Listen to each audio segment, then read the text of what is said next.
Hello mga parts, maraming salamat po sa inyong pagdalo dito sa aking channel. At ayan, binaklas ko na po yung motor niyan at bibilhan natin ng bago. Papunta na tayo ngayon. Ayan guys, dali na natin yung lumang motor para ito yung susukatan nila. Ganun talaga dito pag bumili ka nito. Ayan, dito na tayo sa bilihan. Bibili na tayo ng motor.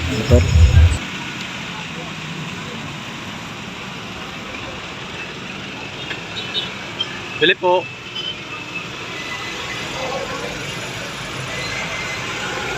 Yan yung pong bilihan dito sa amin guys. Dami kang magpabilihan dito.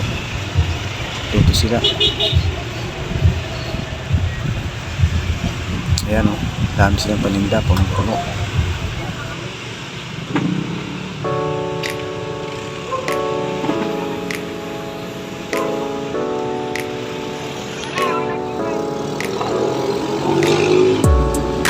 Kano po yan?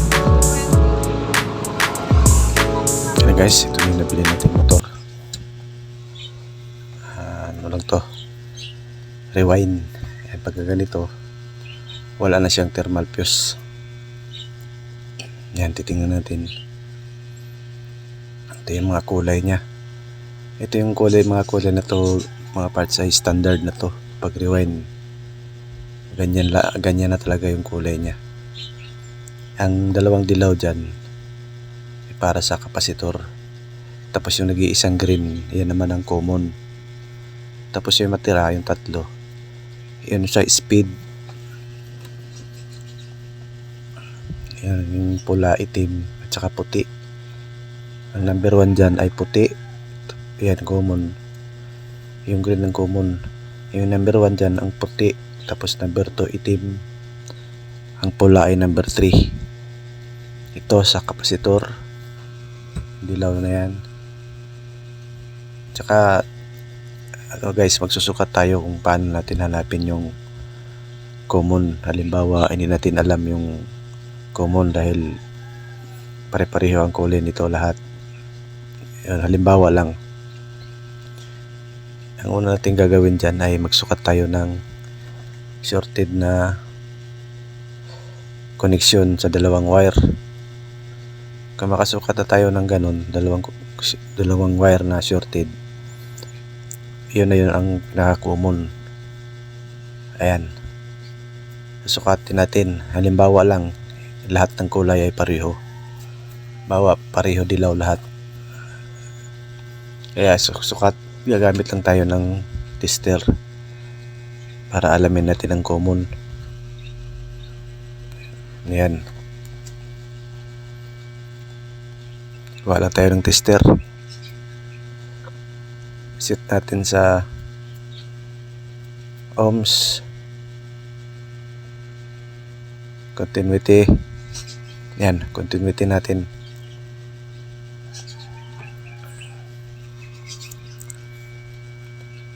Ayan, hawakan naman natin tong wire para matest natin. Maghanap tayo ng shorted na wire. Yun na yung pinaka-common natin.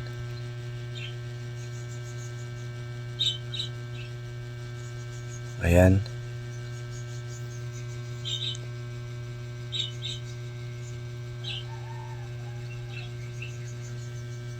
Ayusin lang natin.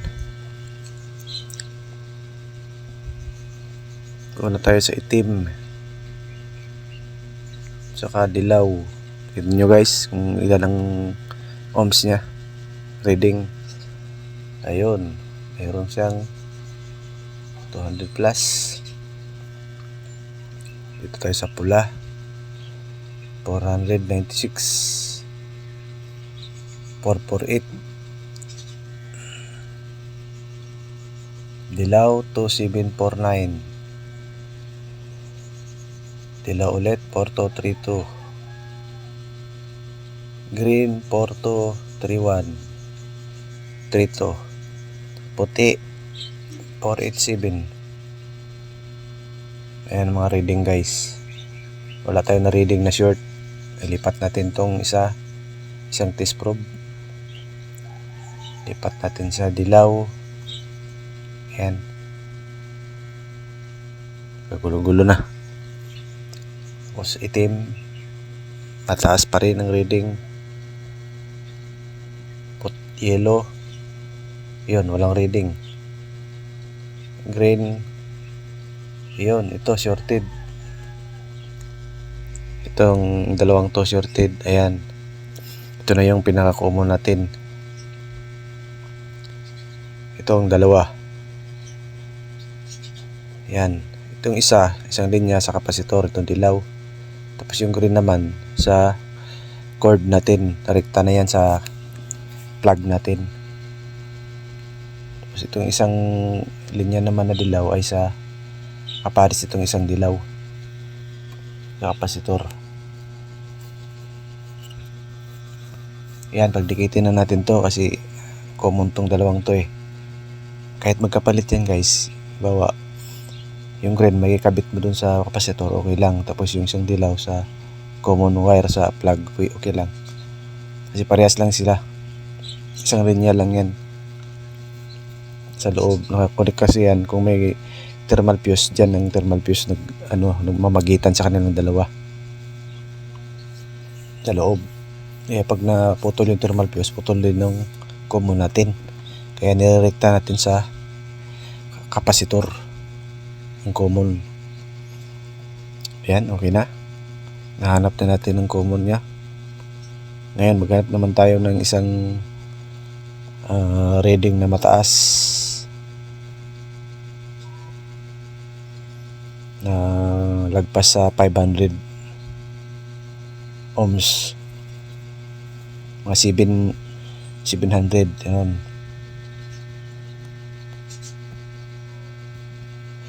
Ayan, titis tayo.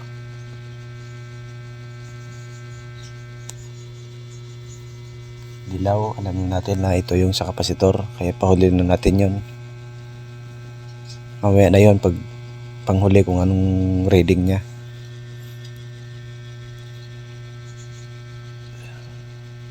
Pisahan na natin.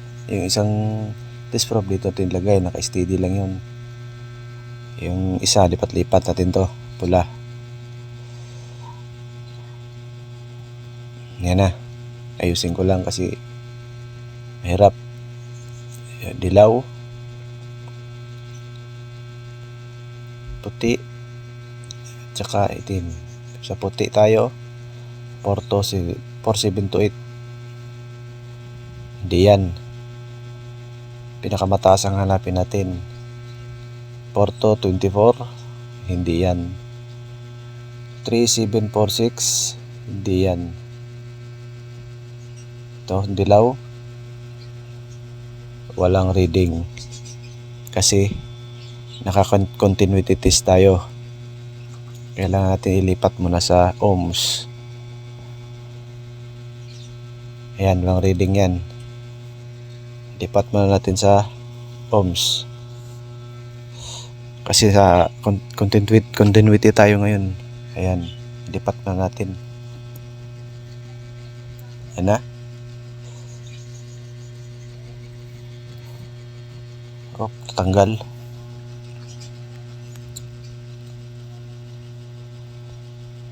Dilaw.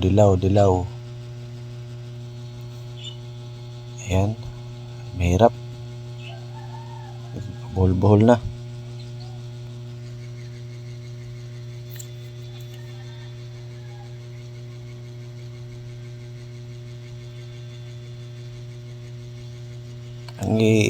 Ang natin, dilaw na guys, yung titis natin. Dilaw sa common. Kasi tatlo, tapos na yung tatlo, tapos na yan. Yan, inulit lang. Itim. Kasi nakasa ohms tayo ngayon. 472. Puti. Halos-halos parehas lang yung reading dito. 0.6. 696 yan guys. 609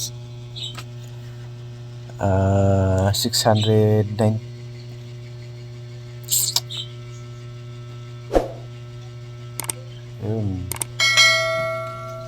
Yung 0.6 na yun, 696. Yan ang pinakamataas, itong dilaw na to. Ngayon, ang i-connect natin sa kapasitor.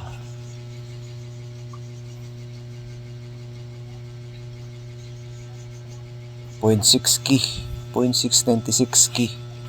Ito yung common na green, guys. Itong isa sa kapasitor na nakabit, dilaw. Ang kapartner niyan yung isang dilaw din. Ayan. Okay na. Kakabit na lang natin to sa housing niya. Ayan, babaklasin mo na rin to kasi binalik ko yung mga bolt na 4 para mabilis tayo. Fast forward natin to ang paglagay sa natin, motor. Habang nagkabit tayo, mag shoutout naman tayo para di sayang ang oras. Shoutout kay Idol Inting Putingting, kay Kois Repair and Tutorial, kay Jun P Technician, kay Leotic, sa lahat ng mga master dyan. Shoutout po sa inyong lahat. At sa mga subscriber ko, maraming salamat po sa inyong lahat, sa inyong suporta. Sana po ay hindi kayo magsawang sumuporta sa aking YouTube channel. Maraming salamat po sa inyong lahat. Sa mga laging nagko-comment pala sa aking mga video, maraming salamat po sa inyong lahat. At hindi ko muna kayo may shoutout kasi wala po akong listahan. Sunod, lista ko na po para ma-shoutout kayong lahat.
Dito guys, sa switch naman tayo. Hanapin natin yung mga wire na natapat sa number.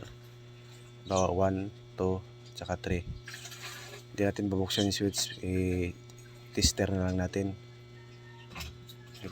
Gagamitan lang natin ng continuity para tumutunog siya.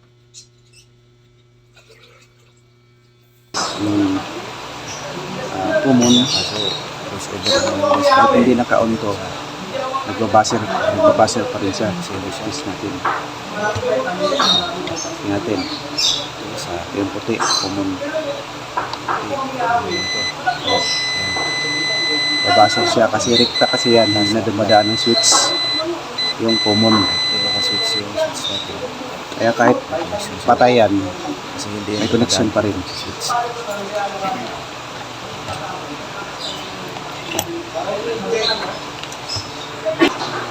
Guys, pansin yung putol ko guys, hindi pantay-pantay. Ayan, para hindi siya bubukol pag nilagyan din ng tip. Ayan, tapos pag naputol man o natanggal yung hindi siya magtatapat sa mga dugtungan. Ayan ang guys, kasi hindi ko na narekta sa switch yung mga wire kasi malayo, mahaba yung kasi yung switch dito nasa labas lang. Ayan, sa mga number naman tayo. Ayan, titest natin kung saan ang 1, anong kulay ang 1. Ang isang test probe sa kabila, isang linya. Tapos yung isang test probe naman, lipat-lipat na lang natin dito. Ang gagawin natin dito, i-switch natin. Tapos, yung isang test probe isundot natin sa mga wire na to. Pero yung isa dito yung puti, common, hindi natin naisali. Ayan, kasi alam common na yan eh, hindi nakasali yan dito sa 4. Ito gray, wala. Pula, wala. Dilaw, yun. Ito yung number 1, yung dilaw. Number 2 naman, wala. Ang number Ito, number 2, yung gray. Number 3, yan, pula. Yan, ganyan lang paghanap guys sa mga number kung hindi mo kabisado. Anong wire na nakatapat sa 1 at 2, 3. Yan o. Ayan, kita, alam na natin. Tapos yung sa motor, alam na rin natin. Yan, kukunik na natin.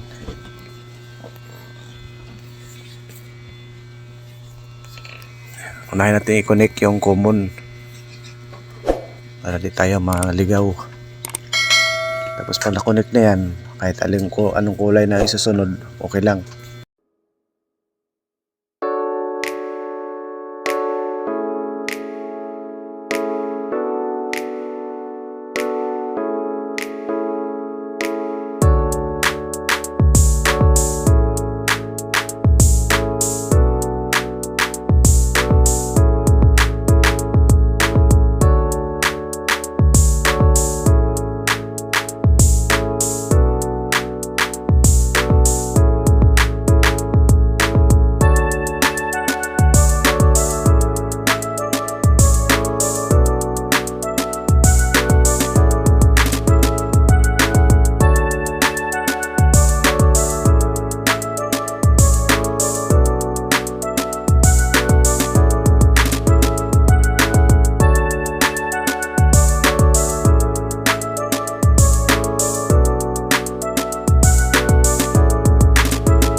guys, habang pinapass forward natin, meron lang ang shoutout si Teng Teng Teng, shoutout sa iyo master, at kay Kois Repair and Tutorial, kay Gen P Technician, kay Leotic, shoutout sa iyo mga master, at sa lahat ng sumusuporta sa aking video. Maraming salamat po sa inyong lahat.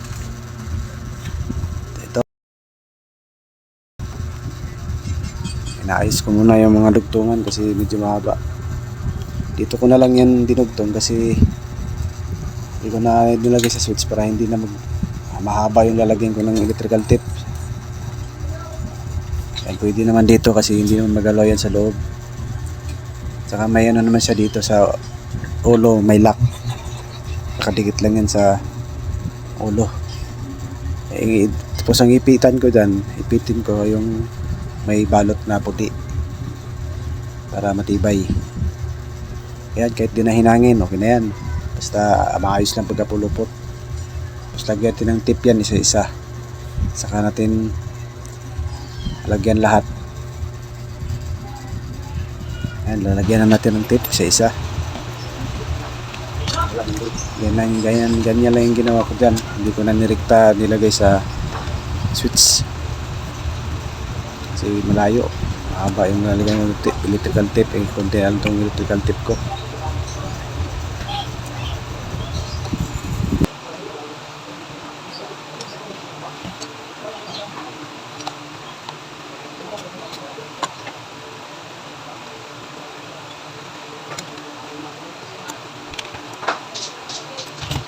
Yan guys, sa kapasitor naman ang ikabit natin.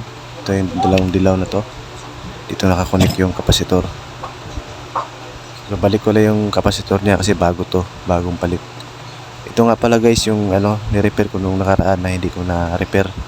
Kasi dipuktoso yung motor niya.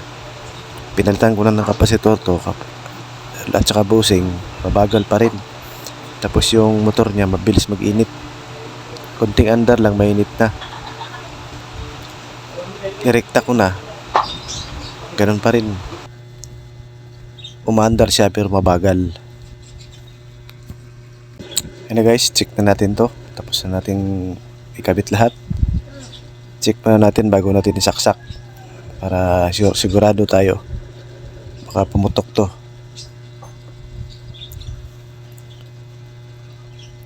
Ito yung plug na power cord.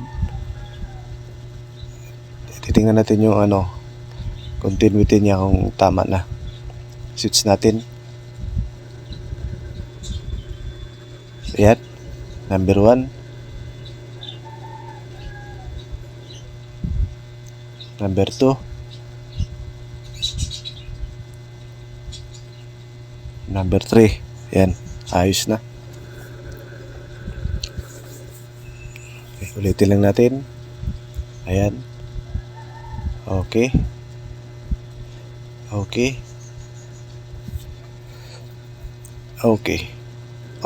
Ayos na. Ayan. Saksak na natin to. Pwede nang isaksak kasi natest na natin. Saksak. Ayan, daming kalat ito guys. Saksak muna natin. Ayan. Testing natin. Select number 1. Ayan, umikot na kaso di kita. Lagyan natin ng tip. Ayan na, meron na. Switch ulit. Number 1.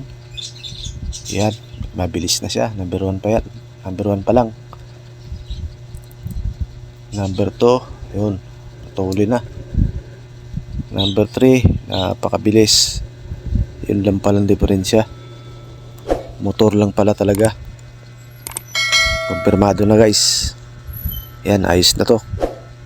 Pwede natin ibalik tong lahat ng dito, accessories para mabuo na. Yan, ulitin lang natin.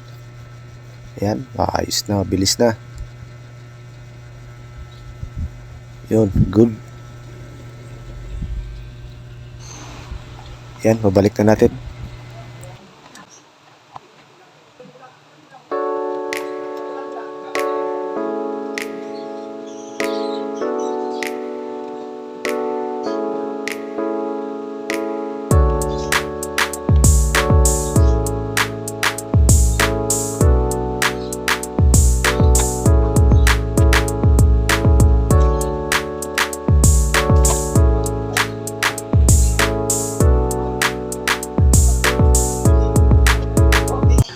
Ayan na guys, buo na. Saksak na natin. Ayan. Okay. Mabilis. Number 1. Number 2. Okay na yan guys. Napakabilis. Ayan o. Maraming salamat po sa inyong panonood sa aking video.